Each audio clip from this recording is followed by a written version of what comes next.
बहुत बहुत धन्यवाद सभी भक्तों का इधर से, धन्यवाद कीर्तन में भाग लेने के लिए। अभी हम लोग मंगलाचरण करते हैं।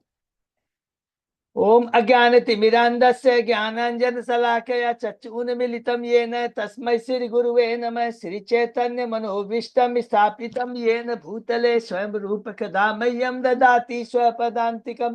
वन्देऽहं श्रीगुरु श्रीयुतपथकमलं श्रीगुरु वैष्णवांश्च श्रीरूपं साग्रजातं सहगण रघुनाथं वितं तं सजीवं स्वाद्वैतं सावधूतं परिजं सहितं कृष्ण चैतन्य देवं श्री राधा कृष्ण पादान सहगण ललिता श्री विशाखा वितांत च। नम ओम विष्णु पादाय कृष्ण प्रेष्ठाय भूतले श्रीमते भक्ति वेदांत स्वामिन इति नामने। नमस्ते सारस्वती देवे गौरवाणी प्रचारिणे निर्विशेषा शून्यवादी पाश्चात्य देश तारिणे। वांछा कल्पतरुभ्यश्च कृपा सिन्धुभ्येव च पतितानां पावनेभ्यो वैष्णवेभ्यो नमो नमः। नमो महावदान्याय कृष्ण प्रेम पदायते कृष्णाय कृष्ण चैतन्य नामने गौरत्विषे नमः। हे कृष्ण करुणा सिंधु दीन बंधु जगतपते गोपेश गोपिका कांत राधा कांत नमस्तुते। तप्त कांचन गौरांगी राधे बिंदाबनेश्वरी विश्वानुसुते देवी प्रणमामि हरिप्रिये। नीलांचल निवासाय नित्याय परमात्मने बलभद्र सुभद्रायाम जगन्नाथाय ते नमः। जय श्री कृष्ण चैतन्य प्रभु नित्यानंद श्री अद्वैत गदाधर श्रीवासादि गौर भक्तवृंद। मुखम करोति वाचालम पंगु लंघे गिम यत्कृपातमहं वंदे श्री गुरु मदीन तारिणं। परमानंद माधवम श्री चैतन्य ईश्वरम। हरे कृष्ण कृष्ण कृष्ण हरे हरे हरे राम राम राम हरे हरे। श्री श्री मंगलाचरण की जय, शिला प्रभुपाद की जय। हरे कृष्णा। आज की इस भागवतम चर्चा में सभी भक्तों का हार्दिक स्वागत है। सभी भक्तों के चरणों में मेरा सादर दंडवत प्रणाम है। राधा माधव गोविंद गुरु परम वैष्णव परम भागवत परम आचार्यों की असीम कृपा से हम सब भक्त लोग मिलकर श्रीमद् भागवतम के ऊपर चर्चा कर पा रहे हैं। कैंटो 9 के हमने कल 6वां अध्याय को समाप्त किया और आज 7वां अध्याय में हम प्रवेश करेंगे, राजा मान दाता के वंशज। तो उसको सीक्वेंस को ध्यान में रखते हुए हम लोग शुरू करते हैं, दोहराते हैं कि हम लोगों ने कैंटो 9 के ये जो प्रथम जो 6 अध्याय है उसमें हमने क्या क्या चर्चा किया। अध्याय शुरू होता है सत्यवत मुनि सत्यवत राजा, जो कि छठे मनु चाक्षुष मनु काल में उन्होंने भगवान मत्स्य अवतार की असीम कृपा प्राप्त करी और वही राजा सत्यवत अब ये 7वें मनु काल में वैवस्वत या इसका दूसरा नाम है साध्यदेव के नाम से वो आज हैं। तो ये 7वें मनु है वैवस्वत मनु, जो वर्तमान समय चल रहा है, बहुत इंपॉर्टेंट है, जिसके अंदर भगवान स्वयं कृष्ण भगवान ने प्रकट हुए। स्वयं चेतन 1,500 साल पहले और चैतन्य महाप्रभु जस्ट 540 या 50 साल जो भी समझ लीजिए 1496 में चैतन्य, तो ये करीब करीब 540-50 हम लोग साल पहले 1486 में, सॉरी है नॉट 1486, और 1474 में हमारे नित्यानंद प्रभु प्रकट हुए थे। तो चैतन्य महाप्रभु इसी वैवस्वत मनु काल में प्रकट हुए। हरि बोल, बहुत इंपॉर्टेंट है। हम लोगों ने शुरू किया कि सुदुमन से, जो कि वैवस्वत मनु की जो पुत्री थी ईला, कि किस प्रकार वो पुरुष बनी और किस प्रकार जब वो स्त्री थी सुदमन्य, उन्होंने चंद्रमा के पुत्र बुध से ब्याह किया और पुरुरवा उनके पुत्र हुआ, जिसका वर्णन जो हमने पिछले बार भी बार बार रिपीट कर रहे हैं 14 या 15 अध्याय से सुने। अभी सूर्य वंश के बारे में सुन रहे हैं। तो अब वैवस्वत मनु के 10 और पुत्र हैं, जिसमें से हमने बोला इच्छवाकु जो है, सरयाति और नभग, 3 के बारे में विशेष हम लोग डिटेल में भागवत में यहाँ बताया गया है।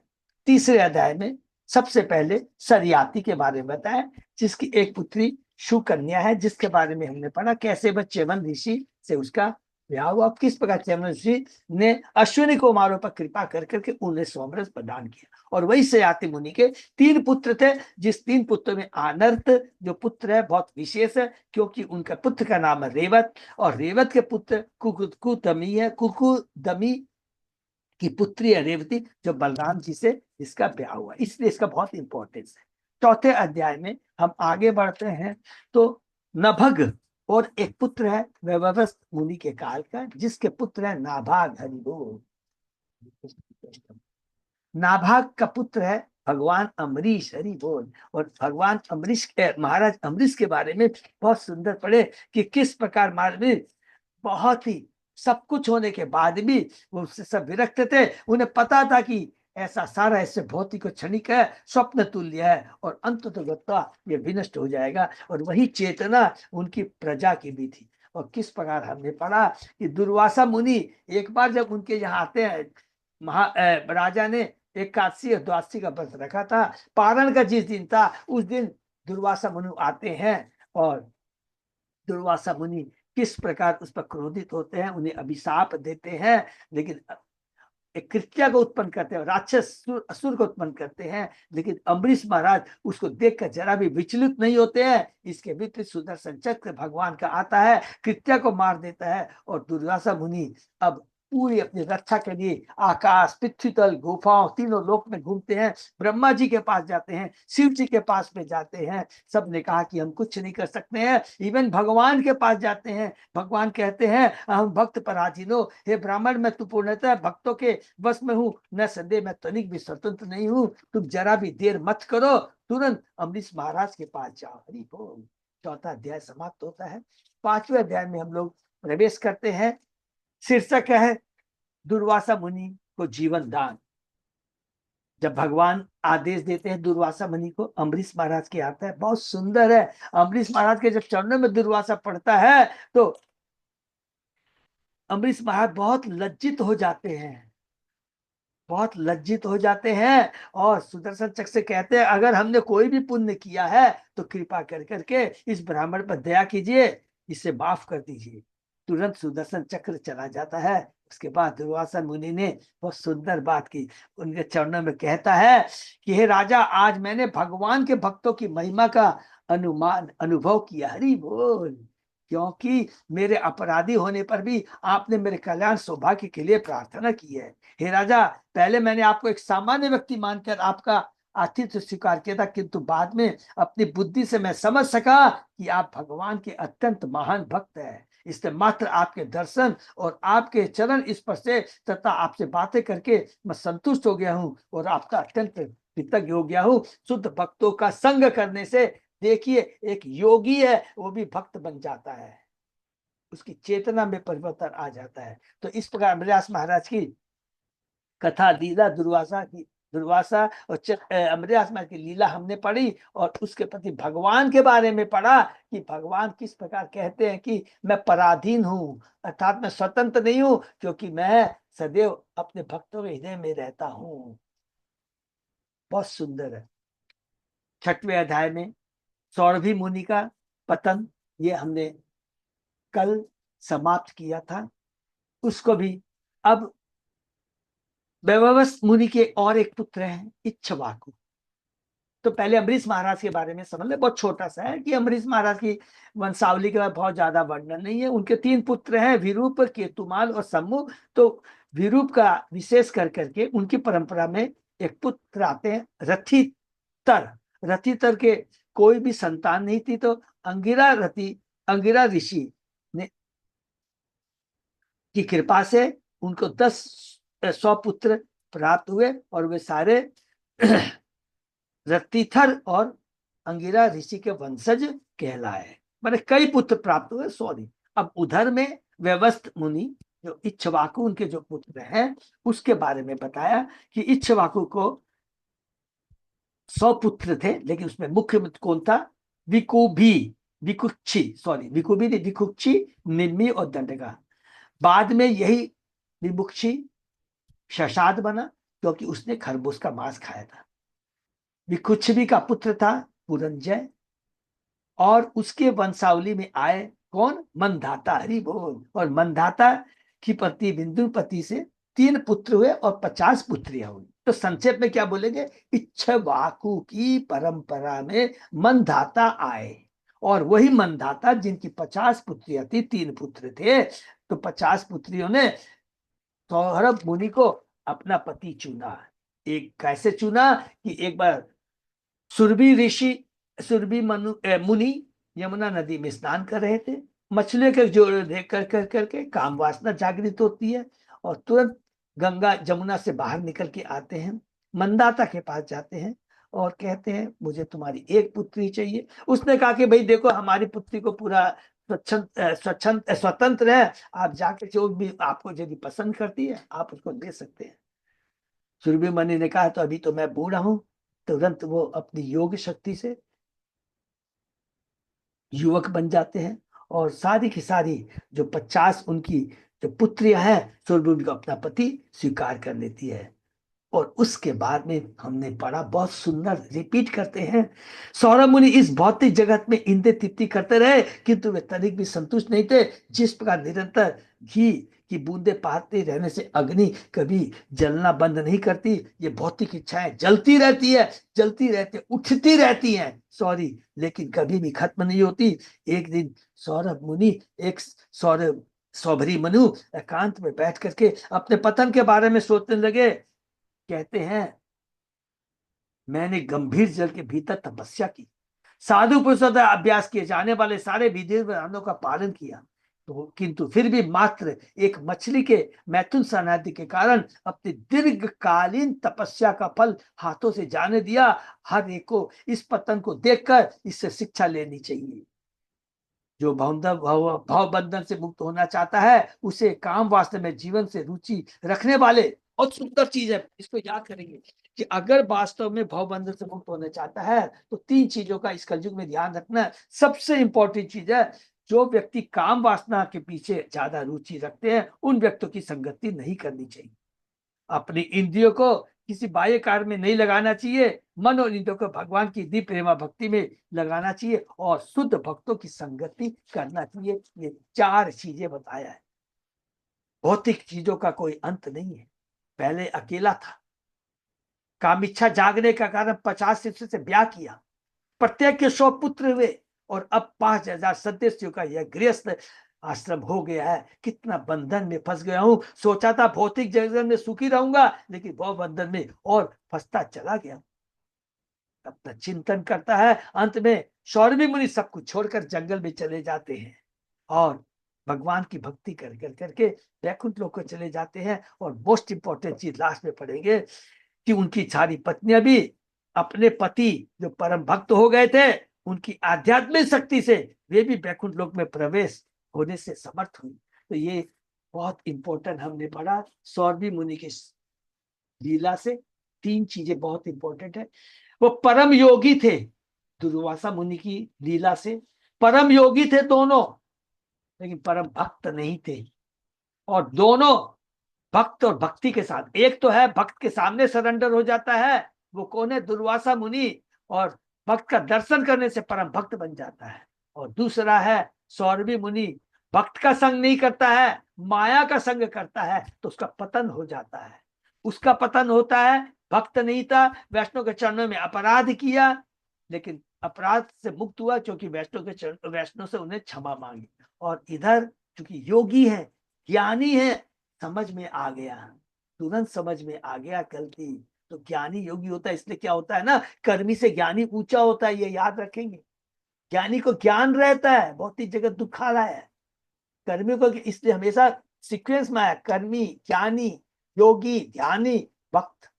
तो ये एक चीज को तो तुरंत समझ में आ गया, गलती की है, अपनी गलती का एहसास करता है, सब कुछ होकर भगवान की भक्ति में लग जाता है। आप बोलेंगे भक्ति में कैसे प्रूफ होगा, क्योंकि वो वैकुंठ लोक में गया है। बिना भक्ति के तो वैकुंठ लोक में जा नहीं सकता है ना, बहुत क्लियर श्लोक के अंदर लिखा है। तो बहुत इंपॉर्टेंट चीज हम लोगों ने पढ़ा है। इसलिए प्रभुपाद जी एक तात्पर्य बहुत सुंदर बात कहते हैं, अगर पति भक्त है, कृष्ण भावना भावित है, तो स्त्री को बहुत सुंदर अवसर मिलता है कि अपने पति की सेवा करे, भक्ति करने में उसको मदद करे, तो वो भी 110% भगवान के धाम चली जाएगी।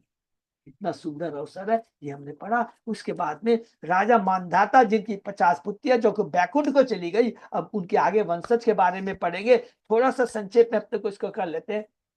इसी वंशज में धीरे धीरे हम लोग सूर्यवंशी में हम लोग क्या है, गंगा सागर में भगवान कपिल है, किस प्रकार भागीरथ गंगा को लेके आए थे, ये पढ़ेंगे। और आगे बढ़ेंगे तो हम लोग खडवांग महाराज के बारे में पढ़ेंगे। फिर खडवांग महाराज के वंशज में आएंगे रघु। रघु के पुत्र होते हैं दशरथ मुनि, और दशरथ मुनि के पुत्र प्रकट होते हैं श्री राम। तो इसको याद रखना, तो ये बहुत सुंदर सीक्वेंस हम लोगों को ध्यान में रखना है। तो आज शुरू करते हैं अध्याय 7, राजा मानधाता के वंशज। हरे कृष्ण। ओम नमो भगवते वासुदेवाय। ओम नमो भगवते वासुदेवाय। ओम नमो भगवते वासुदेवाय। नारायण नमस्कृत्य नरं चैव नरोत्तमं देवी सरस्वती व्यासं ततो जयं उदीरये। नष्प्रायेषु अभद्रेषु नित्यं भागवत सेवया भगवती उत्तम श्लोके भक्ति भवति नैष्ठिकी। कृष्णाय वासुदेवाय देवकी नंदनाय च नंद गोप कुमाराय गोविंदाय नमो नमः। आराधयो भगवान भजेश तनय ततदाम वृंदावनम रमया काचित उपासना व्रजवधु वर्गेण्य कल्पिता। श्रीमद्भागवतम प्रमाणम अमलम प्रेमापुमतो महान श्री चैतन्य महाप्रभो मतमिदम तत् आदरो न पर। हरे कृष्ण कृष्ण कृष्ण हरे हरे हरे राम राम राम हरे हरे। अध्याय कैंटो 9 अध्याय 7 शीर्षक राजा मान दाता के वचन। थैंक यू अच्युत अजय दास।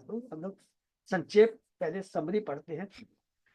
इस अध्याय में मानदाता के वंशजों का वर्णन हुआ और उसी प्रसंग में पुरुकुत्स तथा हरिश्चंद्र की भी कथाएं दी गई है।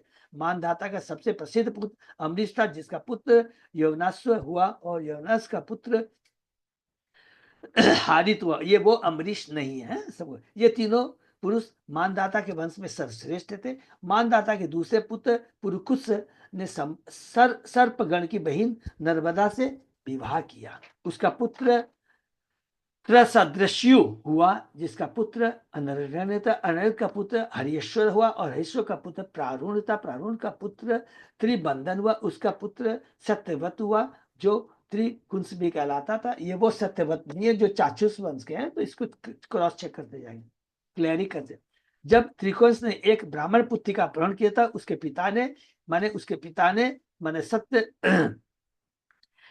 पिता ने इस पाप कर्म के लिए उसे शाप दिया, जिससे वह शूद्र से भी अधम एक चंडाल बन गया। माने ब्राह्मण, क्षत्रिय, वैश्य, शूद्र, उससे भी नीची योनि कौन कहलाती है? चंडाल। बाद में विश्वामित्र के प्रभाव से वह स्वर्ग लाया गया, किंतु देवताओं के प्रभाव के कारण उसे पुनः नीचे गिरना पड़ा। देवता बोले, अरे शूद्र काय को उसको स्वर्ग लोक में भेज दिया। तो भी विश्वामित्र ने उसे नीचे गिरते हुए बीच में रोक लिया अपनी योग शक्ति से। त्रिकुंस का पुत्र हरिश्चंद्र था, जिसने एक बार रासु यज्ञ किया, किंतु विश्वामित्र ने चालाकी से उसकी सारी संपत्ति दक्षिणा में ले ली और उसे अनेक प्रकार से प्रताड़ित किया। इससे वशिष्ठ में झगड़ा उठ खड़ा हुआ। हरिश्चंद्र के कोई संतान नहीं थी, लेकिन नारद के कहने पर जब उसने वरुण की उपासना की तो उसके रोहित नाम का एक पुत्र उत्पन्न हुआ। हरिश्चंद्र ने वचन दिया था कि वरुण यज्ञ के लिए रोहित की बलि दी जाएगी। वरुण ने हरिश्चंद्र को इस यज्ञ के लिए बारंबार स्मरण कराया, किंतु पुत्र स्नेह के कारण उसकी बलि देने से बचने के लिए वह बहाने बनाता रहा। कौन? हरिश्चंद्र। उसका पुत्र कौन है? रोहित। इस तरह समय बीतता गया और उसका पुत्र धीरे धीरे बड़ा हो गया। जब वह लड़का हाथ में धनुष्मान लेकर अपने जीवन की रक्षा के लिए जंगल चला गया, इसी बीच हरिश्चंद्र को वरुण के आक्रमण के फलस्वरूप जलोदर हो गया। जब रोहित को अपने पिता की बीमारी का पता लगा तो वह राजधानी वापस आना चाहा, किंतु इंद्र ने ऐसा करने से मना कर दिया। इंद्र के कहने से रोहित जंगल में 6 वर्षों तक रहा और फिर घर लौटा। उसने अजिगर्त के द्वितीय पुत्र सुनरसेव को खरीदकर उसे अपने पिता को दे दिया, जिससे उसकी पशु बलि चढ़ सके। इस तरह यज्ञ संपन्न हुआ। वरुण तथा अन्य देवता शांत हुए और हरिश्चंद्र रोग मुक्त हो गया। इस यज्ञ में विश्वामित्र होता पुरोहित थे, जमदग्नि अधवर्यु थे, वशिष्ठ ब्रह्मा थे, और यह उद्गाता थे। इंद्र ने इस यज्ञ से परम प्रसन्न होकर हरिश्चंद्र को सुनहला रथ दिया और विश्वामित्र ने उसे दिव्य ज्ञान प्रदान किया। इस प्रकार सुखदेव गोस्वामी ने इसका वर्णन किया कि हरिश्चंद्र ने किस तरह सिद्धि प्राप्त की। तो मनदाता के बस खाली ये याद रखेंगे, बाकी तो हम लोग पढ़ते हुए निकल जाएंगे कि अब मंदाता में वंशावली में इंपॉर्टेंट कौन, हरिश्चंद्र हुए। ठीक है, उसके आगे का फिर सिर सुखवाच मांदातु पुत्र प्रवरो प्रवरो यो अम्बरीश प्रकीर्तितः पिता महेन प्रवृतो यो योनावस प्रवृतो यौवनास्व तु तत्सुतः हारित तस्य पुत्रो अभूत मान धातु प्रवराहिमे।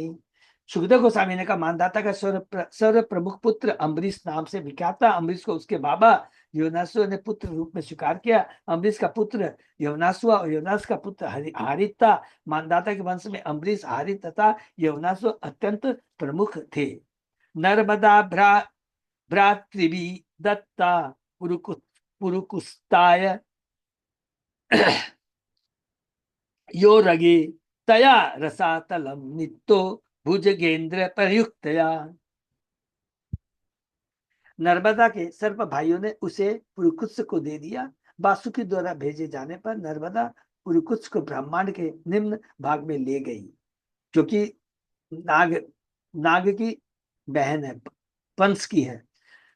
सुखदेव गोस्वामी मानदाता के पुत्र कुस्त के वंशजों का वर्णन करने से पूर्ण सर्वप्रथम यह बताते हैं कि कुरुकुत्स नर्मदा से किस तरह ब्याया गया, जिसे उसे रसातल ले जाने के लिए प्रेरित किया गया। गंधर्वान अवधिन तत्र वधियान वे विष्णु शक्ति धित नागात लब्धवर सर्पात अभयम स्मरताम इदम। रसातल में भगवान विष्णु द्वारा शक्ति प्रदान किए जाने के कारण पुरुकुत्स मारे जाने के योग्य सभी गंधर्वों का वध करने में समर्थ हो गया।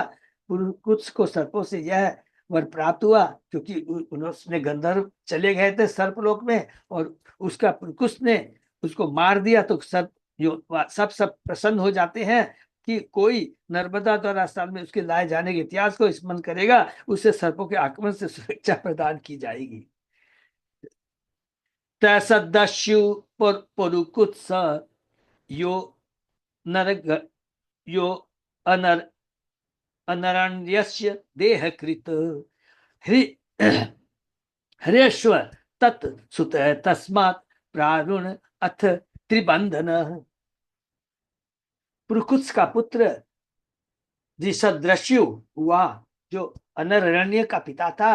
अनरण्य का पुत्र हर्षवर हुआ और पारुल का पिता बना। पारुल का पुत्र त्रिबंधन हुआ। यह पूरा सीक्वेंस है। तस्य सत्यवत पुत्रो त्रिशंकु विश्रुत प्राप्त चांडालताम शापात गुरो कौशिक तेजसा सशरीरो गत स्वर्गम अद्यापि दिवि दृश्यते पाति तो अवाक शीरा देवतेन एव स्तंभितो बलात्। त्रिबंधन का पुत्र सत्यव्रत था, जो त्रिकुंस नाम से विख्यात हुआ। क्योंकि उसने विवाह मंडप से एक ब्राह्मण पुत्री का अपहरण कर लिया था, इसलिए उसके पिता ने उसे चंडाल बनने का शाप दे दिया। किसने? त्रिबंधन ने शाप दे दिया, जो शूद्र से भी नीचे होता है। तत्पश्चात विश्वामित्र के प्रभाव से वह सहदेव पूरे शरीर का स्वर्गलोक गया, किंतु देवताओं के पराक्रम से वह पुनः नीचे गिर गया, माने लटक गया। तो भी विश्वामित्र की शक्ति से वह एकदम नीचे नहीं गिरा। आज भी आकाश में सिर के बल लटकता देखा जाता है। त्रिशंकु त्रैशंको हरिश्चंद्रो विश्वामित्र वशिष्ठयो यत निमित्तम अभूत युद्धम पक्षिणो बहुवार्षिकम। त्रिशंकु का पुत्र हरिश्चंद्र हुआ। हरिश्चंद्र को लेकर के विश्वामित्र तथा वशिष्ठ में युद्ध हुआ। वे दोनों पक्षी के रूप में बदले जाकर वर्षों तक लड़ते रहे। विश्वामित्र तथा वशिष्ठ सदा एक दूसरे के शत्रु बने रहते हैं। पहले विश्वामित्र क्षत्रिय थे और अपनी कठोर तपस्या ब्राह्मण बनना चाहते थे, किंतु वशिष्ठ उससे स्वीकार नहीं करना चाहते थे। इस तरह दोनों में नित्य विरोध उत्पन्न होता रहता, किंतु बाद में विश्वामित्र से क्षमा मांगने पर वशिष्ठ ने उन्हें स्वीकार कर लिया। एक बार हरिश्चंद्र ने एक यज्ञ किया जिसके पुरोहित विश्वामित्र बने, किंतु अप्रसन्न होने के कारण विश्वामित्र ने हरिश्चंद्र की सारी संपत्ति दक्षिणा के रूप में मांग ली। यह वशिष्ठ को अच्छा नहीं लगा, अतः वशिष्ठ विश्वामित्र में पुनः युद्ध हुआ। इस घोर युद्ध में उन्होंने एक दूसरे को साथ दे डाला। एक ने कहा तुम पक्षी बन जाओ और दूसरे ने कहा तुम बतख बन जाओ। इस तरह दोनों पक्षी बनकर वर्षों तक हरिश्चंद्र के कारण लड़ते रहे। हम देखते हैं कि सौरभी जैसा महान योगी काम वासना का शिकार बना और वशिष्ठ तथा विशिष्ट जैसे महर्षि पक्षी बने। यही तो भौतिक संसार है। योगी होते हैं, बड़ी वो रहती है, रजोगुण का प्रभाव है, सत्वगुण ही होते हैं, रजोगुण का प्रभाव है, ईगो बहुत होता है। जैसे दुर्वासा मुनि में, यहाँ विश्वामित्र को देख रहे हैं, यहाँ वशिष्ठ को देख रहे हैं। आप ब्रह्म भूना लोका पुनरावर्तित अर्जुन है। इस भौतिक जगत में, ब्रह्मांड में कोई भौतिक गुणों में कितना ही मान क्यों ना हो, उसे जन्म मृत्यु जरा रोग सहने पड़ते हैं। जन्म मृत्यु जरा व्याधि। इसलिए कृष्ण कहते हैं ये सार मात्र कष्ट में दुखालयम अशाश्वतम मामुपेत्य दुखालयम अशाश्वतम मामुपेत्य पुनर्जन्म दुखालयम। भागवत का कहता है पदम पदम यत विपदाम। यहाँ प्रत्येक पद पर संकट है, अतः कृष्ण आंदोलन मंत्र को हरे कृष्ण मंत्र के कीर्तन मात्र इस भौतिक जगत से बाहर निकलने का अवसर प्रदान करने के कारण मानव समाज के लिए सर्वोच्च वर है। हरि बोल। शो अनपत्यो विषणात्मा नारद से उपदेशत वरुणम शरणम यात पुत्रो में जायताम प्रभु। हरिश्चंद्र के कोई पुत्र न था, अतः वह अत्यंत खिन्न रहता था। अतः एक बार नारद मुनि के उपदेश से उसने वरुण की शरण ग्रहण की और उसने कहा हे प्रभु मेरे कोई पुत्र नहीं है, फिर आप मुझे एक पुत्र दे सकेंगे? तो वरुण के पास में गया। यदि वीरो महाराज तेने त्वाम यजे इति तथेति वरुणे नाश्य पुत्रो जातस्तु रोहित। हे राजा परिचित, हरिश्चंद्र ने वरुण से याचना की हे प्रभु यदि मेरे पुत्र उत्पन्न होगा तो मैं आपकी तुष्टि के लिए उसी से एक यज्ञ करूंगा, मैंने उसको यज्ञ बलि देगा। देखिए क्या क्या वो लोग, हरिश्चंद्र अपने बेटे। जब हरिश्चंद्र ने यह कहा तो वरुण ने उत्तर दिया एवं अस्तु। वरुण के आशीर्वाद से हरिश्चंद्र के रोहित नाम का पुत्र हुआ। जात सुतो ही अनेनंग माम यजस्वेति सो अब्रवीत। यदा पशु निर्देश स्यादत मेधयो भवे दिति। अतः जब पुत्र उत्पन्न हो गया तो वरुण ने हरिश्चंद्र के पास आकर कहा भाई अब तुम्हारे पुत्र हो गया, तुम इस पुत्र से मेरा यज्ञ कर सकते हो। इसके उत्तर में हरिश्चंद्र ने कहा पशु अपने जन्म के 10 दिन बाद ही यज्ञ के योग्य होगा। मैंने अपने पशु को अपने पशु कह रहे हैं कि 10 दिन के बाद ही बलि के लिए योग्य होता है। निर्देशे च आगत्य यजस्व इति आह सो अब्रवीत दंता पशु यत जारी जायेरन अथ मेधयो भवेदिति। 10 दिन बाद वरुण पुनः आया और हरिश्चंद्र से कहा अब तुम यज्ञ कर सकते हो। हरिश्चंद्र ने उत्तर दिया जब पशु के दांत आ जाते हैं तो वह बलि के लिए योग्य शुद्ध बनता है। आशक्ति या पुत्र है, पता है कैसे उसने यज्ञ के लिए राजी हुआ। दंत जाता जसस्वेति स प्रत्याह अथ सो अब्रवीत यदा पतंती अस्य दंता अथ मेधयो भवेदिति। जब दांत उग गए तो वरुण ने आकर हरिश्चंद्र से कहा अब पशु के दांत उग गए हैं, तुम यज्ञ कर सकते हो। हरिश्चंद्र ने उत्तर दिया जब इसके सारे दांत गिर जाएंगे तो वह बलि के योग्य हो जाएगा। पशो निपतिता दंता यजस इतिहास अब्रवीत यदा पशु पुनः दंता जायन्ते अथ पशु सूची। जब दांत गिर चुके तो वरुण फिर आया हरिश्चंद्र से बोला अब पशु के दांत गिर चुके हैं तो तुम यज्ञ कर सकते हो। किंतु हरिश्चंद्र ने उत्तर दिया जब पशु के दांत फिर से उग जाएंगे तो वह बलि देने के लिए अत्यंत शुद्ध होगा। पुनर्जाता यजस्वेति स प्रत्याहासो अब्रवीत सान्नाहिको यदा राजन्यो अथ पशुर्शुचि। जब दांत फिर से उगाए तो वरुण फिर आया और हरिश्चंद्र से बोला, अब तुम यज्ञ कर सकते हो। किंतु अब तब हरिश्चंद्र ने कहा, हे राजा, जब बलि का पशु क्षत्रिय बन जाता है और वह अपने शत्रु से अपनी रक्षा करने में समर्थ हो जाता है, तभी वह शुद्ध बनेगा। इति पुत्रानुरागेण स्नेह यंत्रित चेतसा कालम वंचयता तम तम तम मुक्तो देव तमेक्षत। हरिश्चंद्र अपने पुत्र के प्रति अत्यधिक अनुरक्त था। इस स्नेह के कारण उसने वरुण देव से प्रतीक्षा करने के लिए कहा। इस तरह वरुण समय आने की प्रतीक्षा करता रहा। रोहित तद अभिज्ञाय पितु कर्म चिकित्सितम प्राण प्रेप्सु धनुपाणी अरण्यम प्रत्यपद्यत। रोहित समझ गया कि उसके पिता उसे बलि का पशु बनाना चाहते हैं, अतः मृत्यु से बचने के लिए उसने धनुष्वाण से अपने आप को सज्जित किया और वह जंगल में चला गया। पीतरम वरुण ग्रस्तम श्रुत्वा जात महो उदरम रोहितो ग्राम में याय तमिंद्र प्रत्यषेध्यत। जब रोहित ने सुना कि वरुण के कारण उसके पिता को, क्योंकि हरिश्चंद्र ने वरुण की बातों को नहीं रखा तो उसको रोग हो गया। हरिश्चंद्र को क्या नाम है, जलोदर रोग। जब रोहित ने सुना कि वरुण के कारण उसके पिता को जलोदर रोग हो गया है, उसका पेट फूल गया, तो वह राजधानी लौटाना चाहता था, लेकिन राजा इंद्र ने उसे ऐसा करने से मना कर दिया।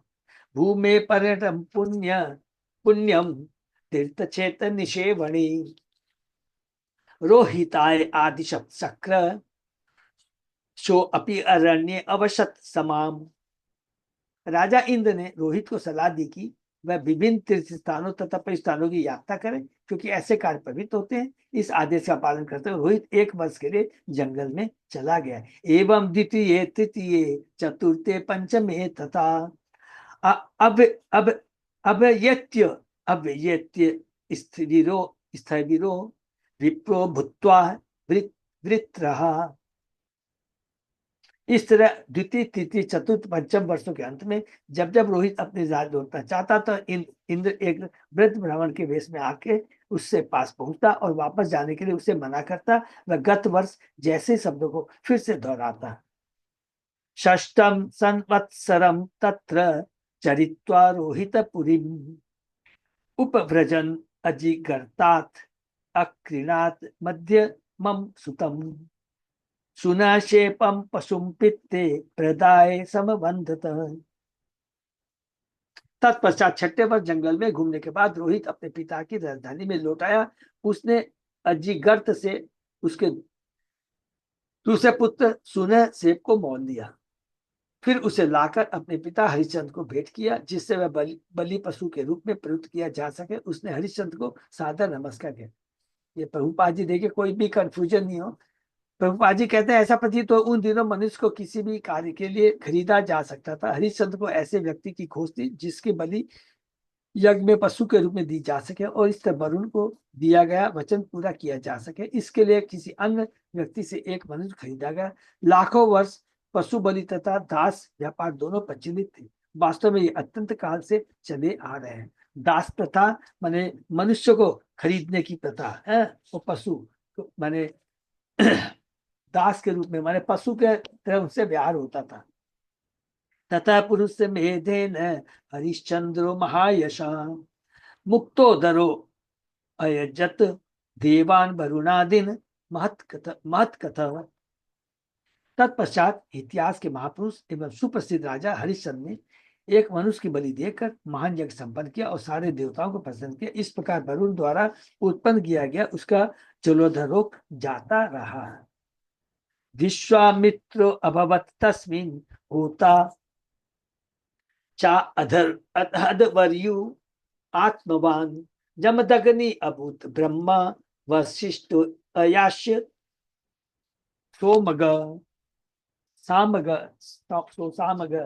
उस पुरुष मेध यज्ञ में विश्वामित्र होता थे, आत्मवान जमदग्नि तदवर्यु थे, वशिष्ठ ब्रह्मा थे और यश मुनि शाम गायक थे।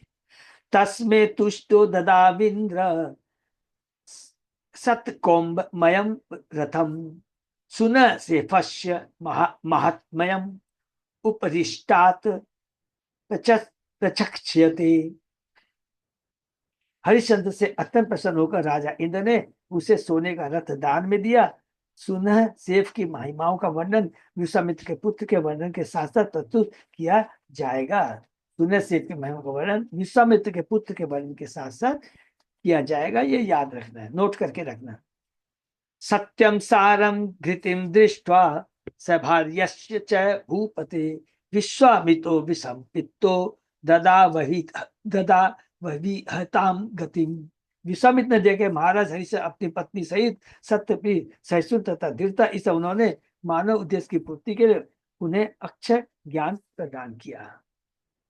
मन पृथ्वीयाम ताम अब अदबी तेजसा अप अनिलेन तत् खे वायुम धारयन्तच्च भूत आदो तम महाआत्मनि तस्मिन् ज्ञान कलाम दध्यात्वा तया अज्ञानम विनिर्दहन हित्वा त्वान् स्वेन भावेन निर्वाण सुख संविदा अनिर्देश्य अप्रत्यक्रेण तस्तो विध्वस्त बंधन। इस पर महाराज हरिश्चंद्र ने पहले भौतिक भोग से पूर्ण अपने मन को पृथ्वी के साथ मिलाकर शुद्ध किया। तब उसने पृथ्वी को जल के साथ, जल को अग्नि के साथ, अग्नि को वायु से तथा वायु को आकाश के मिला दिया। तत्पश्चात उसने आकाश को मैतत्व से और मैतत्व को आध्यात्मिक अग्नि से मिला दिया। यह आध्यात्मिक ज्ञान आत्मज्ञान से मिला दिया। आध्यात्मिक ज्ञान अपने आप को भगवान के अंश के रूप में अनुभव करता है। जब स्वरूप सिद्ध जीव भगवान की सेवा लगता है तो वह नित्य रूप से अवर्णित तथा अचिंत होता है। इस प्रकार आध्यात्मिक ज्ञान प्राप्त हो जाने पर वह भव बंधन से पूर्णतः मुक्त हो जाता है। तो यहाँ पर समाप्त होता है हरिश्चंद्रता। उसके आगे अब हम लोग अध्याय 8 में प्रवेश करते हैं। बहुत ही सुंदर है, सबको मालूम है, फिर भी रिपीट करते हैं। शीर्षक है अध्याय 8, भगवान कपिल देव से सगर पुत्रों की भेंट। सब याद है, इच्छवाकु से चल रहा है, तो प्लीज कोई भूलना नहीं है। इच्छवाकु की परंपरा से हम लोग ये पढ़ रहे हैं। इस अध्याय में रोहित के वंशजों का वर्णन मिलता है। रोहित के वंश में सगर नाम का एक राजा हुआ। रोहित कौन है? हरिश्चंद्र का पुत्र है, सबको याद रखना है। जिसको बलि के लिए वरुण को ऑफर किया था, है, लेकिन उसके बदले में दूसरे की बलि दी जाती है। तो रोहित के वंश का वर्णन हुआ है। रोहित के वंश में सगर नाम का एक राजा हुआ, जिसकी कथा कपिल देव तथा सगर के पुत्र के विनाश के संबंध में वर्णित है। रोहित का पुत्र हरित के नाम से जाना जाता था। हरित का पुत्र चंप था, जिसने चंपापुरी नगरी का निर्माण कराया। चंप का पुत्र सुदेव था। सुदेव का पुत्र विजय हुआ। उसका पुत्र भरुक था। भरुक का पुत्र विक था। विक का पुत्र बाहुक अपने शत्रु का अत्यंत क्षुद्र था, अतः उसने अपनी पत्नी सहित अपना घर छोड़ दिया और दोनों जंगल में चले गए। जब वह उसकी मृत्यु हो गई तो उसकी पत्नी ने अपने पति के साथ सती होना चाहा, किंतु जब वह मरने जा रही थी तो अर्व नामक मुनि ने देखा कि वह गर्भवती है, अतः उस मुनि ने उसे सती होने से मना किया। इस पत्नी की सौतों ने उसे भोजन इस पत्नी की सौतों ने उसे भोजन के साथ विष खिला दिया, किंतु फिर भी उसका पुत्र विष के साथ पैदा हुआ, इसलिए यह पुत्र सगर कहलाया। हरि बोल। तो रोहित की परंपरा में कौन आया? सगर। इसी को मैंने मैन को नोट करते जाएंगे कि रोहित की परंपरा में सगर आए। स का है सहित तथा गर माने गरज, माने जो विश्व के साथ उत्पन्न हुआ उसका नाम सगर कहलाया। मुनि और उनके आदेशों का पालन करते हुए राजा सगर ने यवन, शक, हेय तथा बर्बर जातियों का उद्धार किया। राजा ने इन सब जातियों का वध नहीं किया, अपितु उनका सुधार किया। सगर ने औरव के आदेशों के अनुसार अश्वमेघ यज्ञ संपन्न किए, किंतु इस यज्ञ के लिए जिस घोड़े की आवश्यकता थी उसे इंद्र ने चुरा लिया था। राजा सगर के 2 पत्नियां थी, सुमति तथा केशिनी। इस घोड़े की खोज करते हुए सुमति के पुत्र ने पृथ्वी की सतह बहुत दूर तक खोद डाली और इस तरह एक खाई बन गई जो बाद में सागर कहलाई। इस खोज के दौरान उनकी भेंट महापुरुष भगवान कपिल देव श्री भगवान कपिल देव की जय। उन्होंने सोचा कि इसी व्यक्ति ने घोड़ों को चुराया है। देखिए, परम वैष्णव के अपराध, भगवान के चरणों में अपराध, ऐसे अपराध विचार से उन्होंने उन पर आक्रमण कर दिया, किंतु वे सभी जलकर हार हो गए। राजा सागर की द्वितीय पत्नी केशिनी के एक पुत्र था जिसका नाम असमंजस था, जिसके पुत्र अंशुमान। ये पूरी सीक्वेंस चल रही है, ठीक है ना। रोहित है, रोहित का पुत्र सगर, सगर उसके दो पत्नियां हैं, एक है, दूसरी पत्नी है केशिनी, उसके जिसका नाम असमंत है, जिसके पुत्र अंशुमान ने बाद में घोड़े की खोज की और अपने चचेरे भाइयों को छुड़वाया। जो सगर के जो 100 पुत्र थे उनको छुड़वाया। कपिल देव के पास जाकर अंशुमान ने देखा कि एक और यज्ञ का घोड़ा है और दूसरे राख का ढेर है। तो भाई ये राख का ढेर क्या है? अंशुमान ने कपिल देव की स्तुति की। इससे प्रसन्न होकर भगवान कपिल देव ने उसका घोड़ा लौटा दिया, किंतु घोड़ा वापस पाने के बाद भी अंशुमान कपिल देव के समक्ष खड़ा रहा कि भाई मेरे भाइयों का उद्धार कैसे हो जो भी राख के रूप में पड़े हैं। कपिल देव समझ गए कि अंशुमान अपने पितरों के उद्धार के लिए प्रार्थना कर रहा है। इस प्रकार कपिल देव ने उसे बताया कि वे गंगा के जल से उद्धार पा सकते हैं, तुम गंगा जल को पृथ्वी पर लेके आओ। तब अंशुमान ने कपिल देव को सादर नमस्कार किया, उनकी प्रदक्षिणा की और घोड़ा लेकर यज्ञ स्थल की ओर कूच किया। राजा सगर ने यज्ञ समाप्त होने के बाद अपना राज अंशुमन को सौंप दिया और औरव के उपदेश का पालन करते हुए मोक्ष प्राप्त किया। से शुकवाच हरि तो रोहित सुत चंप तस्मात् विनिर्मिता चंपा विनिर्मिता चंपापुरी सुदेव अतो विजयो यस्य चात्मज आत्मज। सुखदेव गोस्वामी ने आगे का रोहित का पुत्र हरित हुआ और हरित का पुत्र चंप हुआ, जिसने चंप नामक अगर नगर का निर्माण करा। चंप का पुत्र सुदेव हुआ और सुदेव का पुत्र विजय था। भरुक तत्सुत तस्मात् वृक तस् अपि बाहुक शो हरि भी हृत भूराजा स भार्या बन माविशत। विजय का पुत्र भरुक, भरुक का पुत्र ब्रिक और ब्रिक और उसका पुत्र बाहुक हुआ। राजा बाहुक के संतों ने उसकी सारी संपत्ति छीन ली, जिससे उसने वानप्रस्थ आश्रम ग्रहण कर लिया और अपनी पत्नी सहित वन में गया।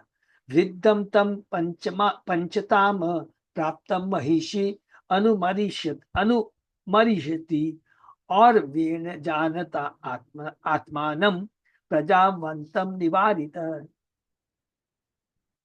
जब बाहु वृद्ध होकर मर गया तो उसकी एक पत्नी उसके साथ सती होना चाहते थे, किंतु उस समय और मुनि ने यह जानते हुए कि वह गर्भवती है उसे सती होने से मना लिया। आज्ञा सपत्नी भी गरो दत्तो अंधसास सह तेनेव संजात सगराक्यो महायशा। सगर चक्रवर्ती सगर चक्रवर्ती आशीत सागरो यत्सुते कृत। यह जानते हुए कि वह गर्भवती थी, उसकी सौतों ने उसको भोजन के साथ विष देने की मंत्रणा की, लेकिन यह फलीभूत नहीं हुई, किंतु इस विषय से एक पुत्र उत्पन्न हुआ जो सगर विष सहित कहलाया। बाद में सगर सम्राट बना। गंगा सागर नामक स्थान उसके पुत्रों द्वारा खोदा गया। यह ताल जंगान यवनाम शकान हेय बर्बरान नावधीत गुरुवाक्येन चक्रे विकृत वेशिण मुंडान समश्रुधरान कांश्चित मुक्त केस अर्ध मुंडितान अनंत वाससः का संचित अबहि वासस अपरान।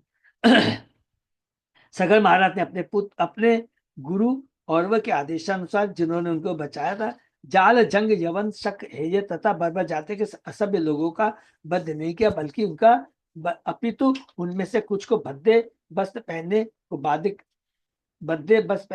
कर दिया, कुछ के सिर घुटवा दिए लेकिन मूछे रखने दी, कुछ के बालों को खुलवा दिया, कुछ के सिर आधे घुटवा दिया, कुछ को बिना भीतरी वस्त्र के कर दिया और कुछ को निर्वस्त्र करा दिया। इस प्रकार ये जातियां भिन्न भिन्न वस्त्र धारण करने के लिए बाध्य की गई, किंतु राजा सगर ने उन्हें मारा नहीं। तो ये देखिए अलग अलग ये जो जाति आदिवासी जातियां कैसे उत्पन्न हुई, यहाँ से हमें मालूम पड़ता है। इसे हमें ध्यान रखना बहुत इंपॉर्टेंट है, जस्ट फॉर नॉलेज पर।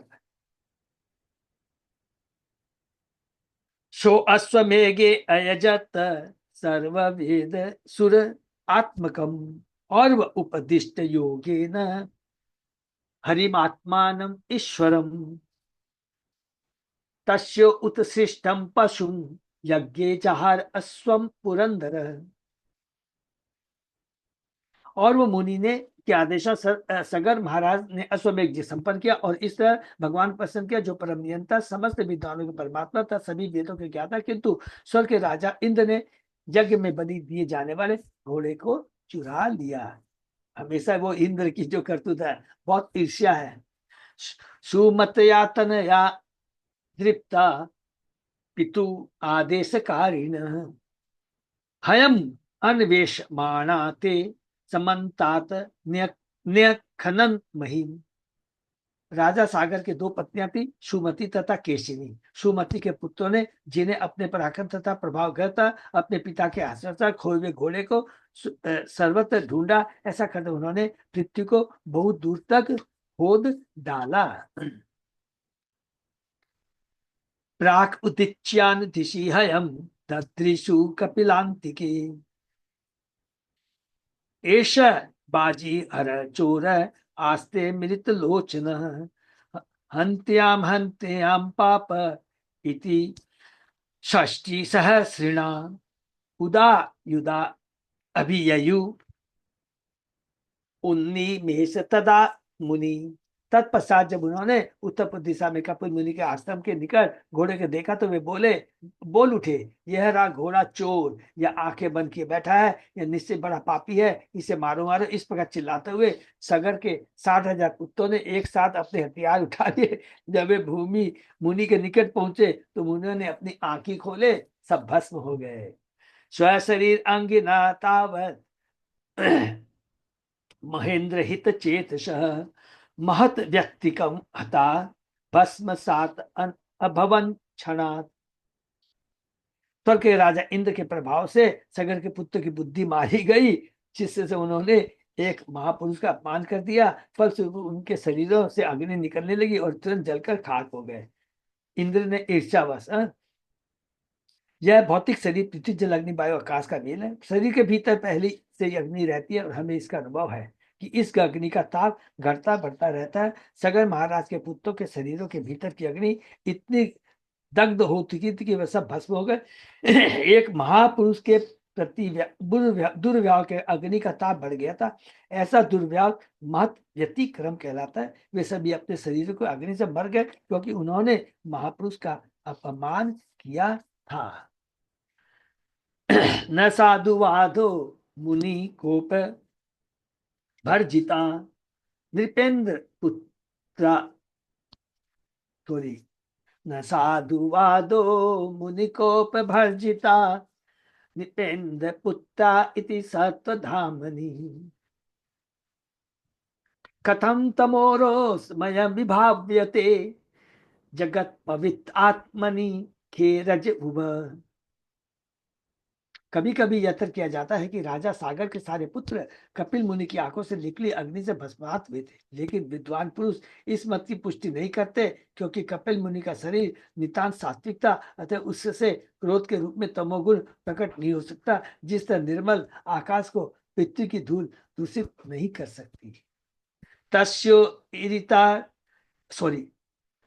तस्येरिता साख्यम मयि दृढ़ेण नो यया मुमुक्ष तरते दुरत्यम भवार्मणं मृत्यु पतम विपश्चित परात्म भूतस्य कथम पृथंगति। पृथंगमति। कपिल मुनि ने इस जगत में साख्य दर्शन का प्रवर्तन किया, जो अज्ञान रूपी सागर को पार करने के लिए दृढ़। इन निसंदेह भव सागर को पार करने के इच्छुक व्यक्ति को इस दर्शन का आश्रय ग्रहण करना चाहिए। ऐसे महापुरुष में जो अध्यात्म के उच्च पद को प्राप्त हो, एक मित्र तथा शत्रु में कोई अंतर कैसे हो सकता है। जो दिव्य पद को प्राप्त होता है, ब्रह्मभूत प्रसन्न आत्मा न सोचती न कांति, वह सदैव प्रसन्न रहता है। वही संसार में अच्छे तथा बुरे के मिथ्या अहंकार से अप्रभावित रहता है। अतः ऐसा महान पुरुष सर्वेषु भूतेषु होता है। वह प्रत्येक व्यक्ति के साथ समता का व्यवहार करता है और मित्र एवं शत्रु के बीच भेद भाव नहीं बरतता। चूंकि वह भौतिक कलह से रहित परम पदम पर होता है, इसलिए वह परात्म भूत या ब्रह्मभूत कहलाता है। इसलिए कपिल मुनि महाराज सगर के पुत्र पर तनिक भी क्रुद्ध नहीं हुए, प्रत्युत वे सभी अपने शरीर के ताप से भस्मसात हो गए। यहाँ पर क्लियर कर रहे हैं, स्वतः ही वो अपने शरीर के अग्नि के ताप से वो भस्म हो गए। यो असमंजस इति युक्त से किशन्या नृपात्मज तस्य पुत्रो अंशुमान नाम पितामहिते रतः। महाराज सागर के पुत्रों में से एक का नाम असमंजस था, जो राजा की दूसरी पत्नी केसनी के घर से उत्पन्न हुआ था। दो पत्नी थी, हमने अभी पढ़ा है। असमंजस का पुत्र अंशुमान था और वह अपने बाबा सगर महाराज के कल्याण कार्य में सदैव लगा रहता था। असमंजस आत्मानम दर्शयन् असमंजसम जाति विस्मर पुरा संगात योगी योगात विचलित आचरण गर्हितम लोके ज्ञाति नाम कर्म विप्रियम सरय सर सर्यवाम क्रीडितो बालान प्राश्यत उद्देजयन जन्म। पिछले जन्म में असमंजस एक महान योगी था, किंतु कुसंगति के कारण अपने उच्च पद से नीचे गिर गया था। अब इस जन्म में वह राज परिवार में उत्पन्न हुआ था और जाति स्मृत था, अर्थात वह अपने पूर्व जन्म को स्मरण करने में समर्थ था। बोल, फिर भी वह अपने आप को दुर्जन के रूप में दिखलाना चाहता था, जैसे जड़ भरत महाराज। अतः वह ऐसा कार्य किया करता था जो जनता था उसके परिजनों की दृष्टि में गर्हित तथा प्रतिकूल होता है। वह सरयू नदी में खेल करते बालकों को गहरे जल में फेंक उन्हें तंग करता रहता था। एवं वृत परित्यक्त पित्रा स्नेहम अपोह्य अपोह्य भी योग ऐश्वर्येण बालांस्तान दर्शयित्वा ततो ययो। चूंकि असमंजस ऐसे गर्हित कार्यों में लगा रहता था, अतः उसके पिता ने उसे स्नेह करना छोड़ दिया और उसे घर से निकाल दिया। तब असमंजस ने उन बालकों को जीवित करके उन्हें राजा तथा उनके माता पिता को दिखलाकर अपनी योग शक्ति का प्रदर्शन किया। हरि बोल। तत्पश्चात असमंजस ने अयोध्या छोड़ दिया। असमंजस जाति स्मरण था, उसे अपनी योग शक्ति से अपनी पूर्व चेतना भूली नहीं थी। जाति में सब याद है, अपने पूर्व जन्म के बारे में याद था। उसने अपनी योग शक्ति से अपनी पूर्व चेतना भूली नहीं थी, अतः वह मृत को जिला सकता था। मृत बालकों के प्रति अद्भुत कृत्य करके उसने निश्चय ही राजा तथा जनता का ध्यान आकृष्ट किया और फिर तो वहां से चला गया। अयोध्यावासिन सर्वे बालकान पुनः आगतान दृष्ट्वा विशिस्मरे राजन राजन राजा चापि अनवत पयत। हे राजा परीक्षित, जब सारे अयोध्या वासियों ने देखा कि उनके लड़के पुनः जीवित होते हैं तो वे स्तंभित रह गए और राजा सागर को अपने पुत्र की अनुपस्थिति पर अत्यधिक पश्चाताप हुआ।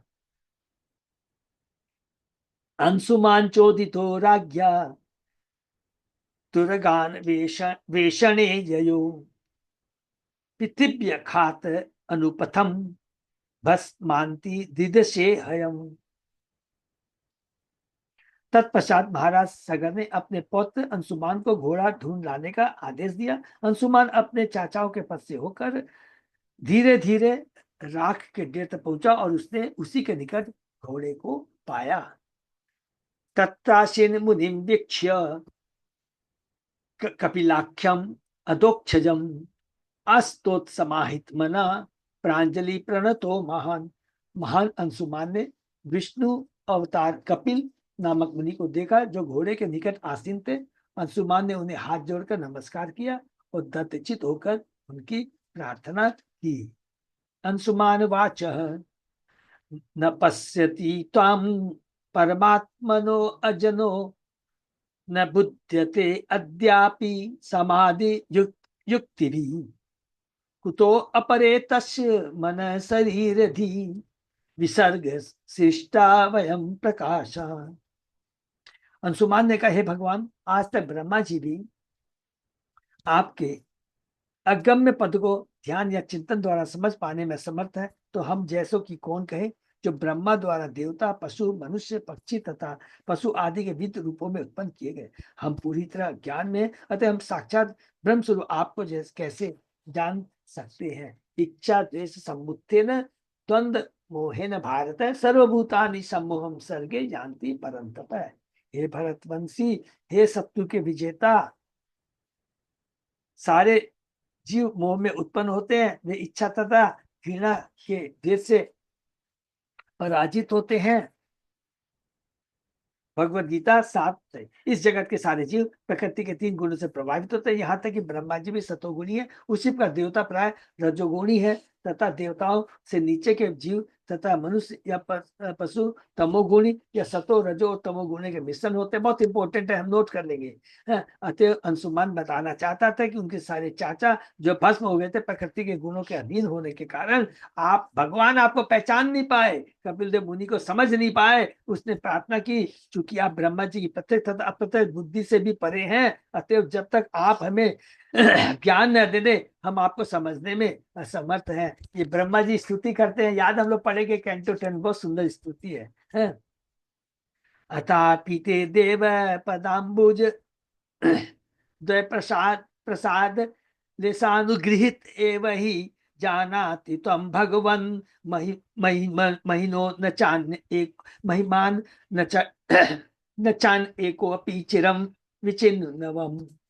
हे प्रभु, जिस पर आपके चरण कमलों की किंचित मात्र भी कृपा हो जाती है वह आपकी महानता को समझ सकता, किंतु जो भगवान को समझने के लिए चिंतन करते, वे चाहे वेदों का वर्षों तक अध्ययन क्यों न करे, आपको समझ नहीं पाते। भगवान को वही समझ सकता है जिस पर उनकी कृपा हो, अन्य लोग उन्हें नहीं समझ सकते। भगवान भगवान को यहाँ तो इस प्रकार हम लोग यहाँ पर एक सेकेंड, अच्युत अजय दास प्रभु, हाँ प्रभु जी। क्या करना है प्रभु? टाइम तो लग जाएगा 5-7 मिनट। हाँ, 5-7 मिनट लग जाएगा प्रभु। हाँ। ठीक है, फिर हम लोग, क्योंकि ये उसी सीक्वेंस में है तो हम लोग नेक्स्ट टाइम में करेंगे। ठीक है प्रभु। तो यहाँ पर हम लोगों ने राजा मंदाता के वंशजों से हम लोग होते हुए हम लोग आगे चले। मैन हम लोगों ने हरिश्चंद्र के बारे में पढ़ा। उस तरह आगे करते करते हुए हम लोग ने सागर के पास पहुंचे, सगर के बारे में पहुंचे। सगर के 2 पत्नियां थी हम लोग को, और उन्हीं के परंपरा में ये अंशुमान आएंगे, उसी की परंपरा में दिलीप आएंगे, उसी की परंपरा में भागीरथ आएंगे। अर्थात ये जो दोनों अध्याय हैं 8 और 9, इसमें हम लोग को पाएंगे कि किस प्रकार माँ गंगा इस धरा पर आई। भगवान के विषय से सगर पुत्रों की भेंट 8वां अध्याय, ये पूरा हम लोग जब करेंगे, और उसके बाद में शायद 90वें अध्याय में भी यही है, इस 8वें में ही कंप्लीट है कि कैसे गंगा आई। ठीक है, उसके बाद में आगे हरे कृष्ण, यहीं पर हम लोग विराम देते हैं। इसका पढ़ने उद्देश्य थोड़ा समझ लेंगे, थोड़ा सा देखिए सीक्वेंस है, लेकिन थोड़ा अच्छे से करेंगे ना, थोड़ा थोड़ा नोट बना लेंगे तो सीक्वेंस बना रहेगा। इसी सीक्वेंस में हमने डिस्कस किया कि अब आएंगे खंडवांग। पहले गंगा कैसे अवतरित हुई, और उसके बाद में खंडवांग महाराज का बहुत सबने सुना है कि एक क्षण मुहूर्त में कैसे वे भगवान को प्राप्त किए थे। उन्हीं की परंपरा में रघु आएंगे। रघु के पुत्र हैं दशरथ, भगवान राजा दशरथ, और उसके बाद तो ऐसा सीक्वेंस है। हरे कृष्णा, यहीं पे विराम देते हैं, कोई चीज और कुछ। ठीक है, मेरे ख्याल से हरे कृष्णा, दंडवत प्रणाम प्रभु। कुछ नहीं है, लेकिन सीक्वेंस को हरे कृष्ण प्रभु जी, दंडवत प्रणाम। प्रभु जी, राजा अंशुमान के वंशज जो है Bhagirath, Maharaj Bhagirath. Yes yes yes yes yes, ये भी आगे आएगा। ठीक है ना माता जी। अंशुमान, उसके बाद में शायद उनका पुत्र दिलीप है, याद आ रहा है दिलीप का, फिर भागीरथ है, फिर भागीरथ ही सक्सेस होते हैं गंगा को यहाँ लाने के लिए। बहुत सुंदर लीला है, ये पढ़ेंगे उसको। ठीक है ना। यहाँ तो अच्युत अजय को यही विराम देते हैं। हाँ, हरे कृष्ण से भक्तों का बहुत बहुत धन्यवाद। आज का सेशन ये विराम देते हैं, फिर सोमवार में साथ में